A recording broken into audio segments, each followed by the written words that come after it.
2010 was his season then. Like, let's talk about the Champions League for a little bit, because we actually almost went out on match day 4. Zaragoza, that's how you pronounce that shit.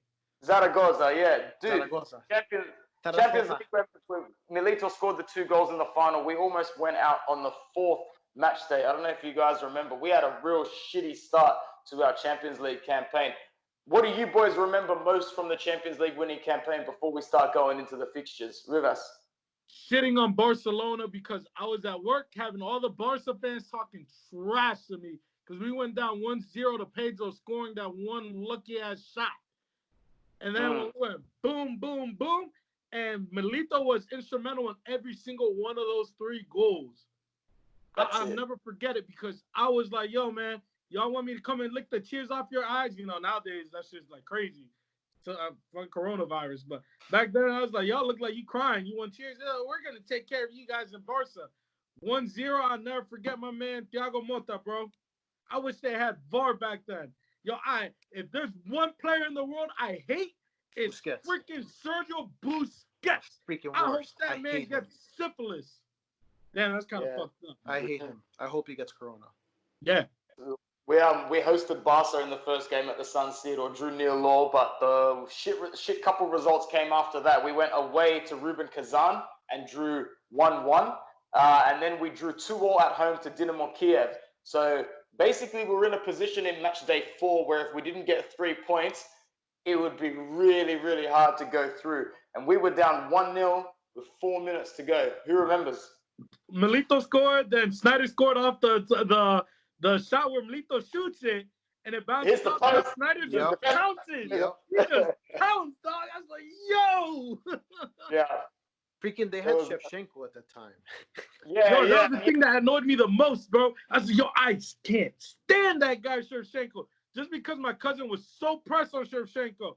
I said, bro, he's scrubbed. I love Shevchenko. I love Shevchenko. He's another one I wish came to Inter. I just hate him because of my cousin. Honestly, he's a good player, but my cousin used to size him every single day. I wear number 7 today because of Quaresma and Shevchenko. Yeah. Yo, so after that, we knew we had to get 3 points there because we were going to the new camp, and we got clapped at the new camp. PK scored and Pedro scored in the opening 25 minutes. But then after that, we had to take care of business, and we did it against Kazan. And I'll remember that beautifully for Balotelli's free kick, the one that kind of swaves in the air a couple of times. It was quite sexy, to be honest, man. And it was hit at such a pace. It actually went straight to the keeper's like neck, head sort of area. I think it just like went straight through him into the top of the neck.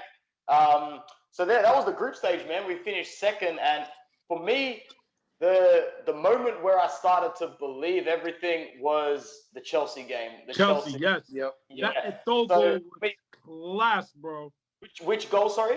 The Eto'o goal. Oh, with the on the way. Bro. Yo.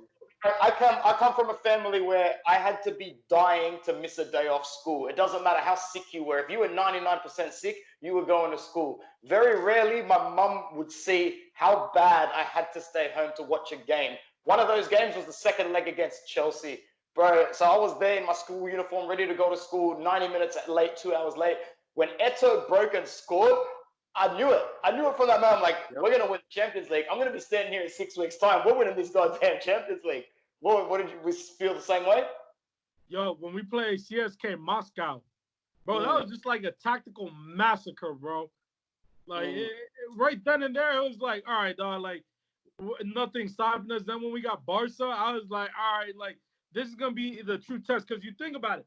We beat the English champions. We beat the Russian champions. And we beat the Spanish champions. You think we're not going to beat the German champions? Come on, bro. now. We walked all over the champions of Europe. That's why we won what we won, and we got Triplete. That's it. I believed we could win after Chelsea. I knew it was one after Barcelona. Like, that was simple as that. I was like, it's not even close. Yeah, it was like, and I hate to reference them, but it was like when Liverpool did over Barca in the semis, like Tottenham was going to freaking stop them this season. But it's happened before. That was the worst final I've ever seen in my life, bro. They should never allow 2 English football teams in a final again.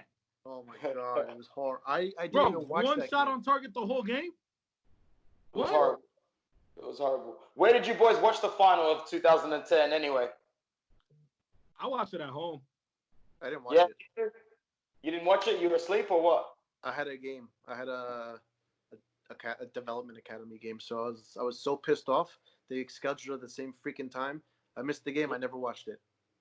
I had my exam the next day. Like I was in year 12, the final year of high school, so I was like right in the middle of exams. But as I said, because being then 17, you're a bit more obnoxious. It's kind of like when Italy won the World Cup in '06. I was so sure we were going to win. I knew it, hands down. So I just got to the couch, turned the game on, saw Milito score the first goal, and just went bang, smack back to sleep. I'm like, it's done. But these days, I'd be on the edge of my seat, wouldn't have slept for a day and a half beforehand. Ignorance Bro, is bliss. Rivas, what about you? I watched that game at home by myself, nervous as a mother, dude. Like, yo, I'll never forget it because that's when Twitter was popping off, Facebook was popping off. Yo, I was running my mouth all over social media because, again, all my friends are freaking Barca fans and Madrid fans. So for me, I was the only Inter fan, and everybody's just sitting there like, we hope you win just because it's at Madrid's house. But I was like, bro, like, what do you expect? The Madrid fans were going for Inter because we knocked out Barca, and the Barca fans were like, whatever, as long as it ain't Madrid winning, we're happy. But dude, like, Exactly. I'll never forget it because when Milito scored that goal, I jumped up and ran around my room like I was going crazy. Then when he scored the second one, I was like, yo, I started texting people like, you owe me money. You owe me money. Yeah, I'm coming to collect right now, bro. Like, I'm on the way. They're like, yo, the game's not done. I was like, it's over. It's a wrap. It's over. It's a wrap. It's done. That's good.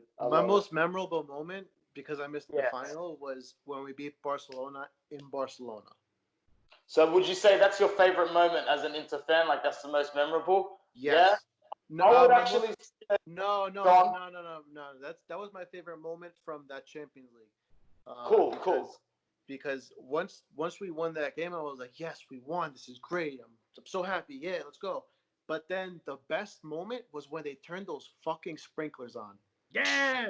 And Petty Mourinho States goes of to the America, freaking baby. fans, That was and so he's petty. just like this.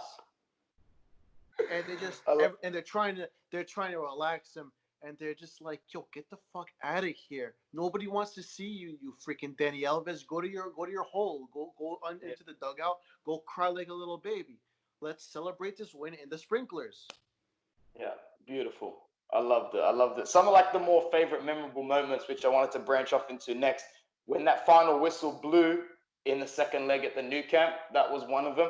For me, though, growing up as a big Inter fan in a family full of Juve and Milan fans, for me, the year we actually won the Scudetto on the pitch, I was really, really happy. However, the season we won the Scudetto on the pitch for the first time, we won it by something like 27 points. It was a little bit of a blowout. It was this the season that Juve got demoted and whatnot.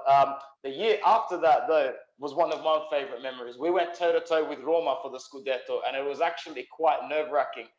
So basically, my question to you boys is, what are your most memorable moments from the Scudettos that we won? The first one that we won was a bit all over the place with it being awarded, and we finished third. So I don't really count that one, to be honest, only for logistical reasons. The season after that, we ended up winning by about 26 competition points, where we absolutely killed it. And then after that, the gap started to narrow, and we had a little bit of a tussle with Roma over about a 3-year period of time, in which he was coached by our beloved Spalletti as well. For me, it was against Siena to win the Triplete. On the final match day, for Milito to score that game-winning goal, bro, to beat Siena 1-0 on the final match day. Like, yo, I was sitting there like this, like, bro, we're about to be in the Champions League final. Like, we gotta win this game. So, like, what do you mean? We're about to be the only team in Italy to have a treble, son. Like, if we do not win this Scudetto, it's a wrap. Like, for real, that shit is whack if we don't win it. Sure enough, we won the Scudetto, we won the Coppa Italia, and we won the Triplete. We won Champions League. If we're talking about favorite memory outside of that, any favorite Inter memories, bro?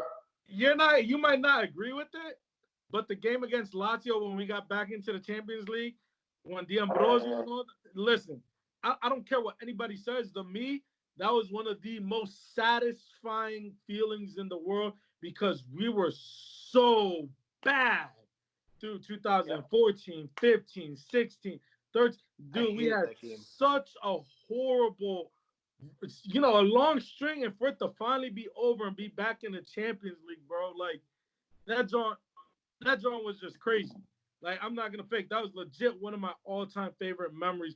Just for the simple fact that the amount of shit we went through to get to that moment. Bro, I'll never forget it. I literally had a Cuban cigar, got it, went outside, sparked that joint, and just smoked it on my porch. And I don't even smoke. I just did it just because it was one of the most satisfying moments that I can remember in the last decade. It was a big turn, man, in the space of 3 minutes. The penalty, the yellow card, it represented everything. And then the Empoli game was even fucking worse, to be honest, a year later. But it's that feeling of being an Interista at the final whistle, bro. That's what counts. Mario, on to you before I go on to mine. I hated that game Christian liked because I'm a man of principle, and I really do not appreciate De Vrij in that game.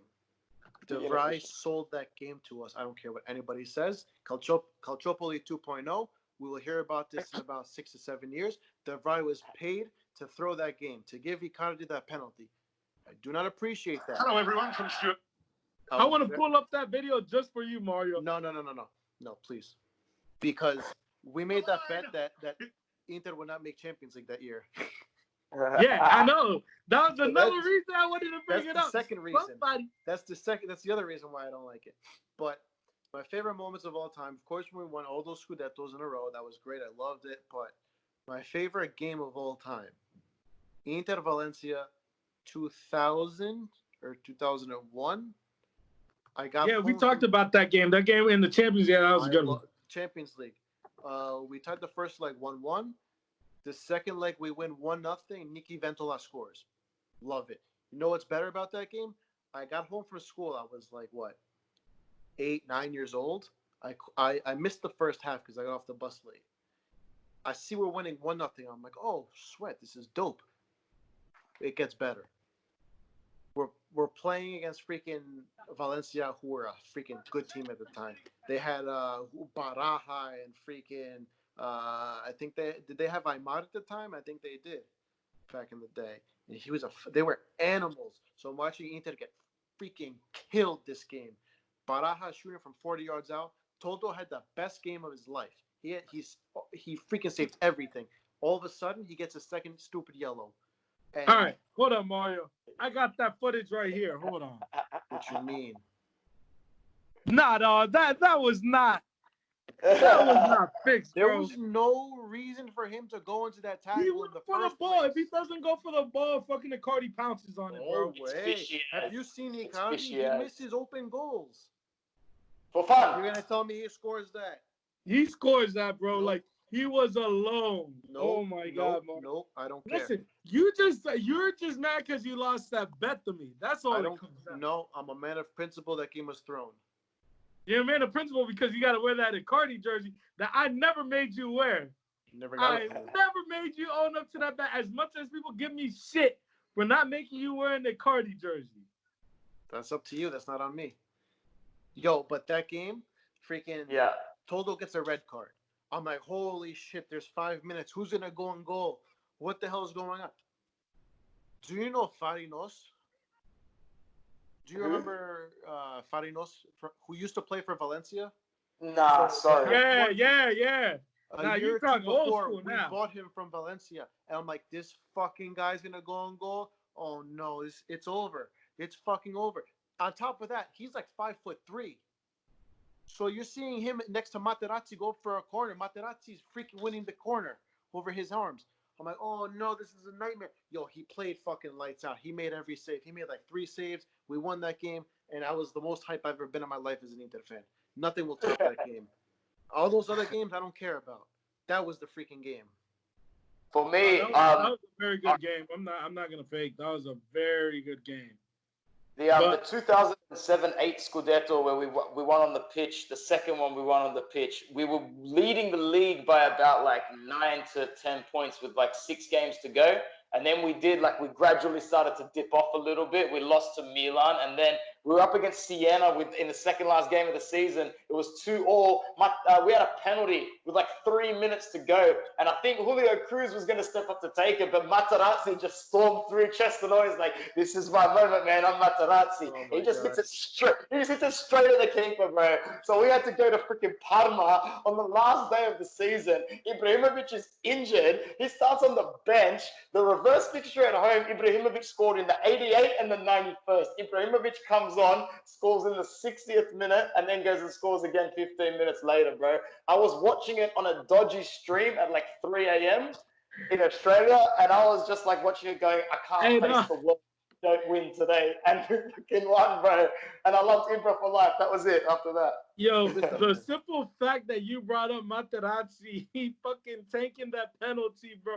I never forget that. I was like, bro, what are you doing? You're a center back. Sit down. Was that the year after he scored in the freaking World Cup? It was the season he had 9 goals, which is the highest ever for a Serie A defender, or 11. So I get it. With 2 games left, you're at home. You're like, San Siro, 11 goals this season, 2 minutes left. But nah, whatever, Matrix. No, right there. I'm like, the striker's taking it. Let the striker take it.